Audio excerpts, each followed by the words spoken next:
You might remember that in the first episode of this series, we outlined the 10-year, 3-phase 98% risk reduction being imposed on Maine's lobster fleet that stands to obliterate the fishery. Lobster fishing cut by 98% in 10 years. But in recent weeks, this happened. Someone from the same federal agency that gave us a bleak 10-year plan is now saying they're going to speed it up even faster and up the original 60% reduction to a 90% reduction by the end of this year. In the face of a significant outcry from fishermen that their restrictions are too harsh, are the feds easing up? No, they're doubling down even harder. Since the National Marine Fisheries Service is ramping up the speed on their actions against our fisheries, it's more urgent than ever to have a video available on this issue. My hope is that lobstermen who are who are quick to dismiss the threats to the right whales understand that we are going through this mass extinction and that the leading cause of mortality and serious injuries to these great whales are their lobster lines. The Maine lobster fishery has a nearly 25-year track record from when this all started. When the feds have handed us down some conservation measures, we have implemented them. We've found a way to make it work. We're now facing a 98% risk reduction, and you have to ask yourself, what can we actually do to our fishery to comply with that? The answer is really simple. It's been there all along, and it goes far beyond anything the take reduction team has recently decided, and that is no rope in the water. No rope in the water. No rope in the water. That will solve the problem. You know, we're being vilified for not converting to ropeless fishing right now. The federal government and the environmental community has, for whatever reason, singled out the Maine lobster fishery unfairly. We are often accused of not caring about right whales, of not being willing to do our part to save right whales, and nothing could be further from the truth. We have the conservation measures in practice. We've had nearly 95% compliance with everything we've done since the late 90s, and we're on track to continue to carry that plan forward. We can't solve it if it's not happening here. So we've had a documented entanglement, but that was over 17 years ago. Yet, because we are the largest fishery, we have the biggest footprint in terms of number of participants and line in the water, we are deemed the biggest threat, and they have just had a target on our head. And honestly, it doesn't make any sense because the data does not track back to us. I feel like a lot of the environmental community purposefully misleads people because they have an opportunity, through our laws being as stringent as they are, to reduce the amount of fishing gear in the water. And they will show a picture of a right whale that we know is entangled in Canadian snow crab gear, for instance, and do an appeal for US lobstermen to go to ropeless fishing. So that is very disingenuous. There's a right whale called cottontail, and it was entangled off of the southeastern US when the public hearings on the whale rules were being held. And people were speaking up at the public hearing to say, you know, the lobster industry needs to do more. It's just a travesty. You know, I observed this whale entangled in gear, and it's heartbreaking. I mean, to see the whales entangled, I have no doubt. The whale ultimately died, and it washed up in the mid-Atlantic. And our federal government did a gear analysis, and they determined that it was Canadian snow crab gear. After that determination, there was a campaign in Georgia to eat local, not lobster. And they mounted a boycott against Maine lobster and New England lobster over the death of cottontail, despite the fact that it was determined that it died from fishing gear that originated in another country. So boycotting Maine lobster is not going to help bring that whale back. We had nothing to do with that whale death, but people see fishing gear, and because of the extreme messaging from the environmental community, people are tying it to the lobster industry when in fact that's not at all what happened. So, you know, we want people to know we're actually proud of our record of, you know, helping right whales and making our gear safer, and we remain committed to doing as much as we can. They are going to wipe us out if something doesn't change. Our discussion tonight is about new federal regulations meant to protect right whales. These rules will have significant effects on Maine's lobster industry. And here to talk about that is our panel, members of Maine's lobster industry. Right to my left, Patrice McCarron, the Executive Director of the Maine Lobstermen's Association. Jenny Olson, right in the middle, representing the Maine Lobstermen's Union. And at the end, Steve Train, a fisherman who is out on the water working in the Gulf of Maine and has been for more than 4 decades. Thank you so much to our panel for being here. Thank you. And we do want to mention we extended the same invitation to representatives from NOAA, that's the government agency implementing these new rules, and several environmental groups who have argued for them. They declined to be here tonight. Federal regulators and environmentalists say it is our duty to protect these federally protected and endangered whales. They say fishing is a significant factor in whale mortality.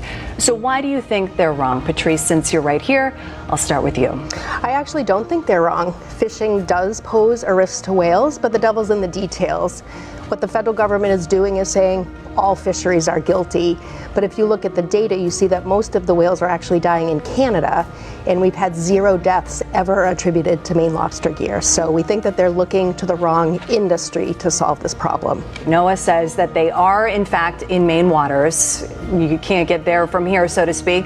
They start in Massachusetts, they migrate through the Gulf of Maine to get to Canada. You've talked about maybe that might not be the case. Why are you saying that they might not be here? So I do believe that they are in Maine waters, but the majority of our fishermen are fishing in LMA1, and we believe that the majority of the right whales are transecting through LMA3 to get up into Canada. I've never seen a right whale. It doesn't mean they're not here. I know people that have seen right whales back in the gill netting days, further offshore, but I've never seen an entangled whale in all my time.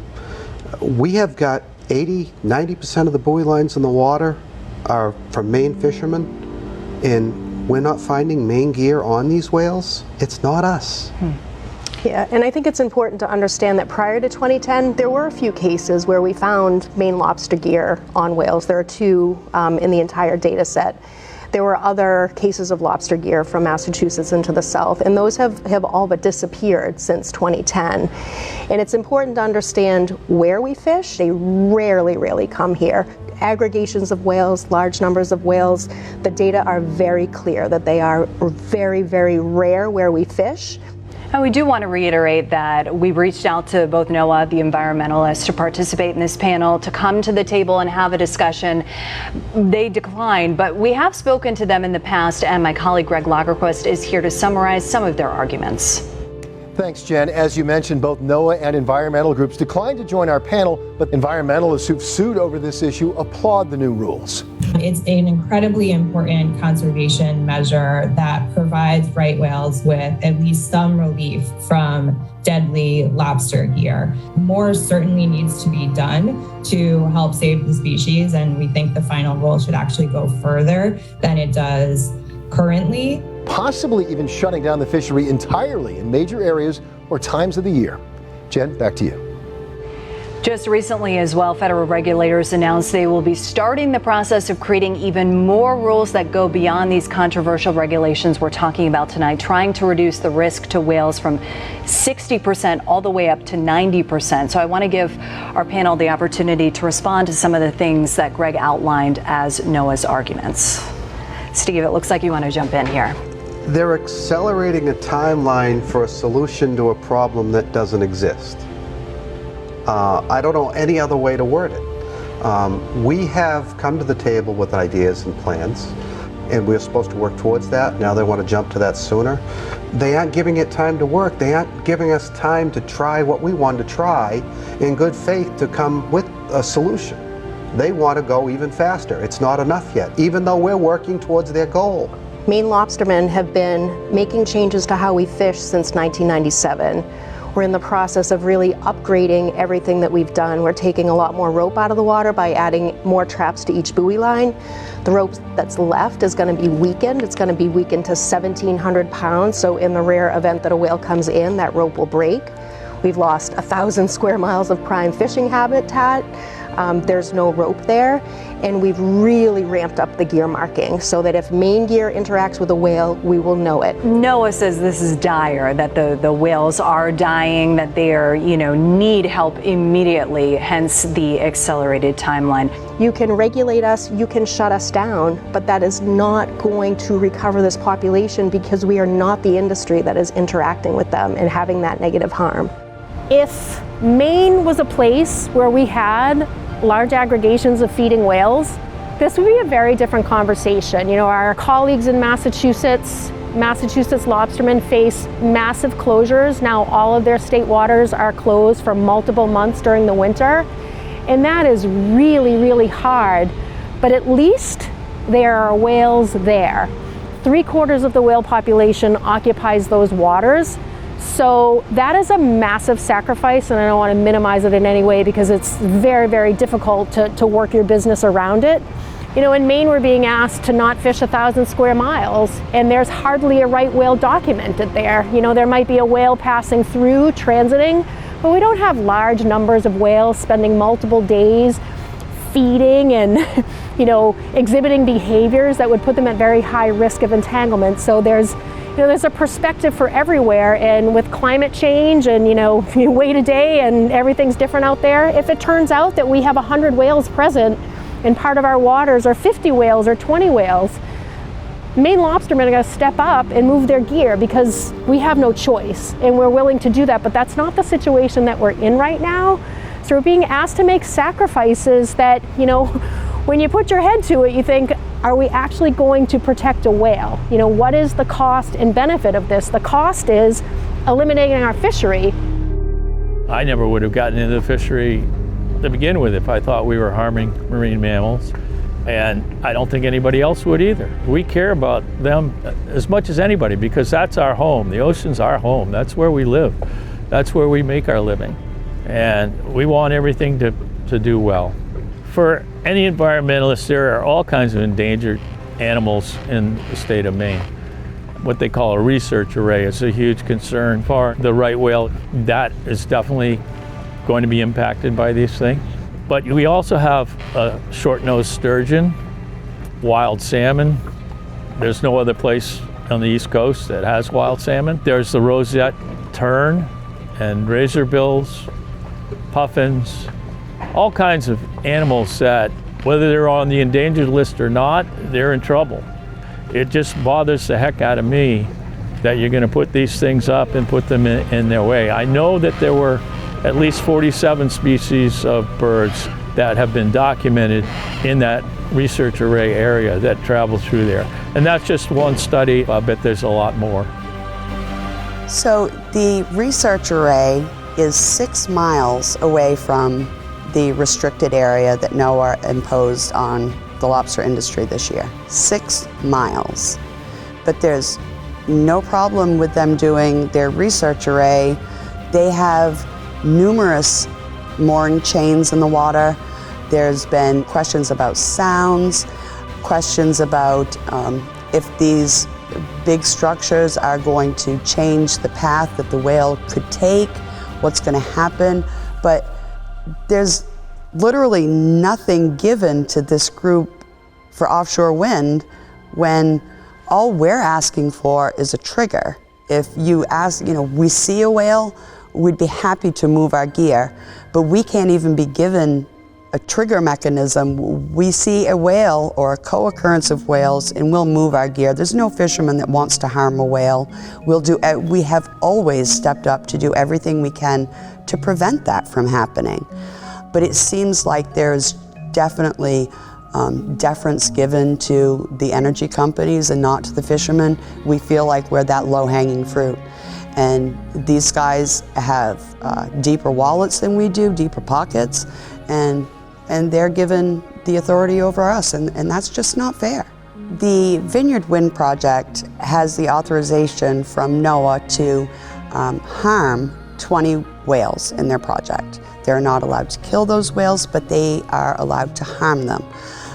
For us in Maine, we're going through a process now where we're looking at a 98% reduction in the end lines that we use to fish and we only use a 3/8 rope, and we're literally losing our fishery over this. It just doesn't make sense for us whatsoever.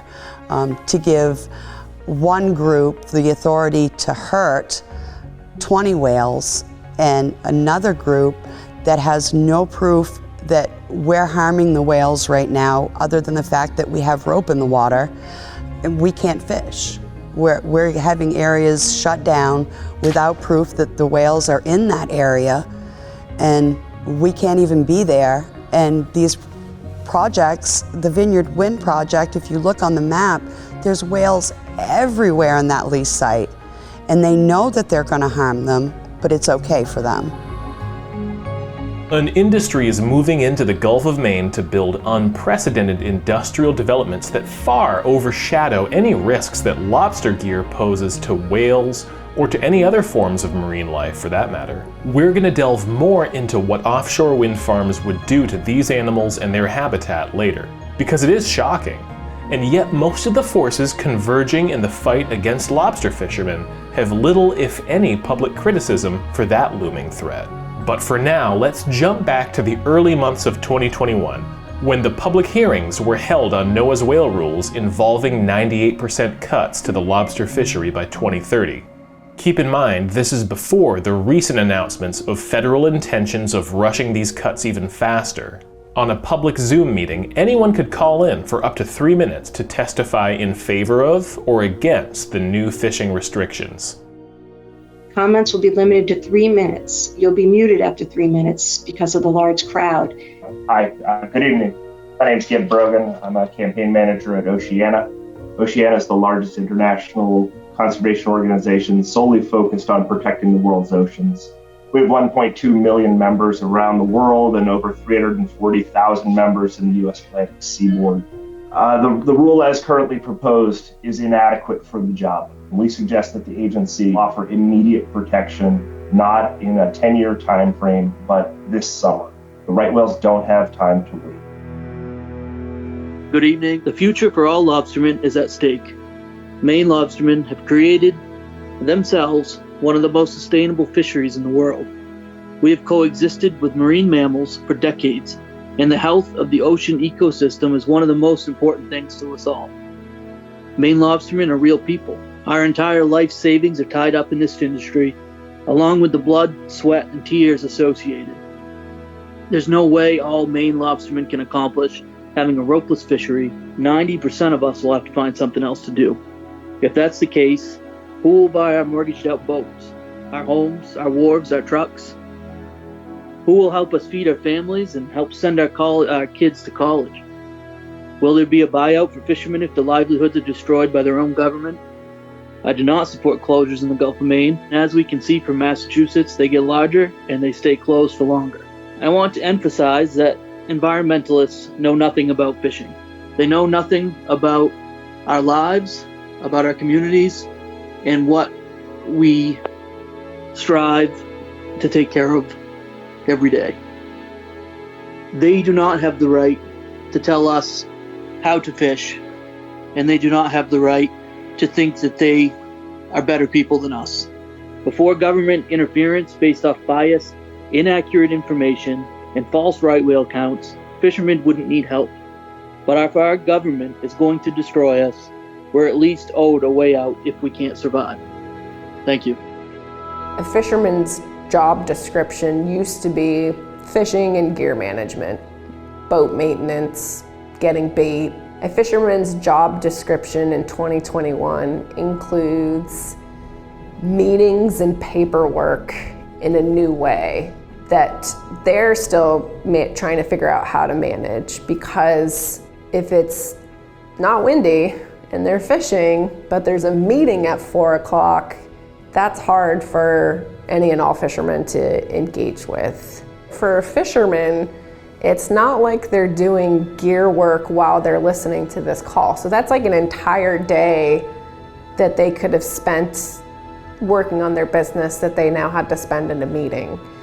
There's multiple meetings, there's multiple topics that fishermen are trying to engage with that is taking a lot out of them in this process. Especially a lot of fishermen by nature are introverted.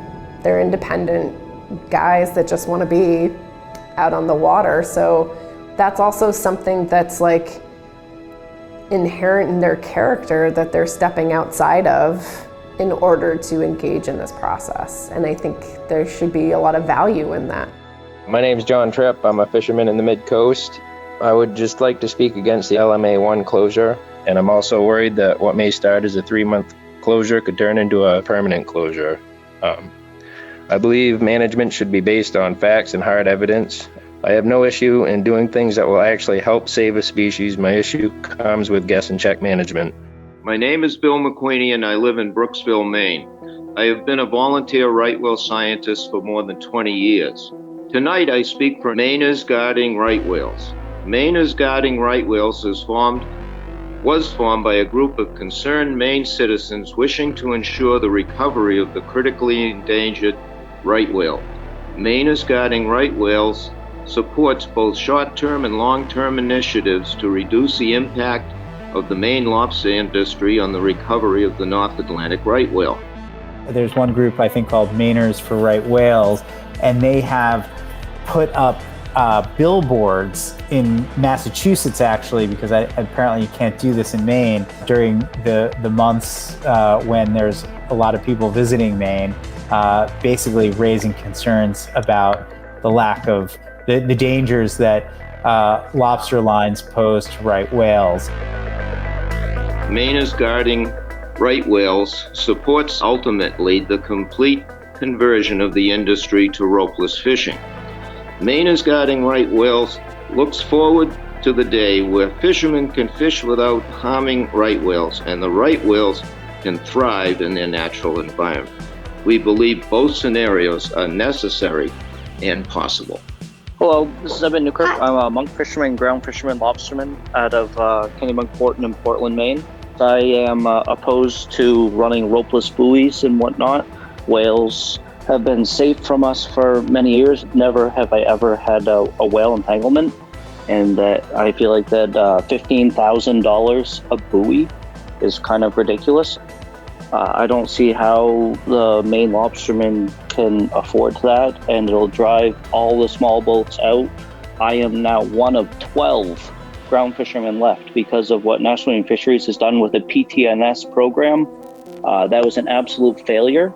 It drove all the small boats out of the fishery and is now 12 small boat gill netters left in the Northeast. That is a very small number. It is very sad that it came to that, and it is a huge, all it is a big boat fishery now.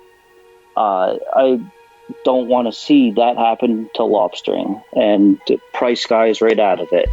End up like Deadliest Catch, where there is 15 boats that own all the quota and all big boats.